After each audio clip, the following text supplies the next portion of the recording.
Hi எல்லாரும் வணக்கம். இன்னைக்கு நாங்கள் எங்கள் வீட்டில் ஹேர் ஆயில் எப்படி ரெடி பண்ணுறோம் அப்படிங்கிற வீடியோ தான் நீங்கள் பார்க்க போகிறீங்க. நான் நெல்லிக்காய் வந்து நல்லாவே காய வச்சுக்கோங்க. அதுக்கப்புறம் செம்பருத்தி பூ, செம்பருத்தி இலை, மருதாணி இலை, கீழநெல்லி இலை இருந்தால் அதையும் எடுத்துக்கோங்க. கொஞ்சம் வந்து வேப்பிலை, அதுக்கப்புறம் இந்த டைம் வந்து நான் முருங்கைக்கீரையும் வெத்தலையும் ட்ரை பண்ணியிருக்கேன். அண்ட் கருவேப்பிலை நிறைய எடுத்துக்கோங்க. வீட்டில் வந்து சாமிக்கு வச்ச பூ ரோஸ் இருந்தால் கூட நீங்கள் அந்த காஞ்ச ரோஸ் கூட அதில் தாராளமாக போடலாம்.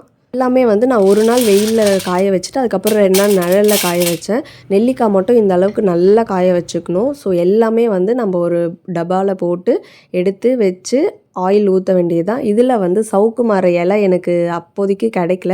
ஸோ நீங்கள் ட்ரை பண்ணிங்கன்னா அதையுமே போட்டுக்கோங்க. அது ரொம்பவே நல்லது. நான் இனிஷியலாக ஸ்டார்ட் பண்ணும்போது அந்த இலையிலேருந்து தான் நாங்கள் ஸ்டார்ட் பண்ணோம். அதுக்கப்புறம் தான் எக்ஸ்ட்ரா இன்க்ரீடியன்ட்ஸ்லாம் ஆட் பண்ணோம். ஸோ நான் வந்து கொஞ்சம் இந்த வெந்தயமும் வெட்டி வெறும் அதில் போடுறதுக்கு நான் மறந்துட்டேன். ஸோ அதுக்கப்புறம் ஆட் பண்ணிட்டேன். உங்களுக்கு தேவையான அளவுக்கு நீங்கள் தேங்காய் எண்ணெய் ஊற்றிக்கலாம். ஆனால் கொஞ்சமாக ஏருக்கான ஸ்பேஸ் கொஞ்சம் விட்டால் போதும். நம்ம டெய்லியுமே அதை ஓப்பன் பண்ணி க்ளோஸ் பண்ணணும். ஸோ உள்ளே இருக்க ஏர் வெளியில் போகணும், புது ஏர் வந்து உள்ளே வரணும். அந்த மாதிரி தான் ஒரு 48 டேஸ் நீங்கள் ட்ரை பண்ணுங்கள். நாங்கள் லிட்ரலி ஒரு 3 இயர்ஸ் வந்து யூஸ் பண்ணுறோம். நம்ம என்ன தான் ஹேர் ஆயில் யூஸ் பண்ணாலுமே நம்ம என்ன இன்டேக் எடுக்கிறோமோ அது ரொம்பவே முக்கியம். ஸோ உங்களுக்கு ஹெல்த்தியான ஹேர் ஆயில் வேணும் அப்படிங்கிறவங்க கண்டிப்பாக நீங்களும் இதை வீட்டில் ட்ரை பண்ணி பாருங்கள். ட்ரை பண்ணிவிட்டு எப்படி இருக்குன்னு சொல்லுங்கள். உங்களுக்கும் இந்த வீடியோ பிடிச்சிருக்குன்னு நினைக்கிறேன். நெக்ஸ்ட் வீடியோவில் பார்க்கலாம். பாய்.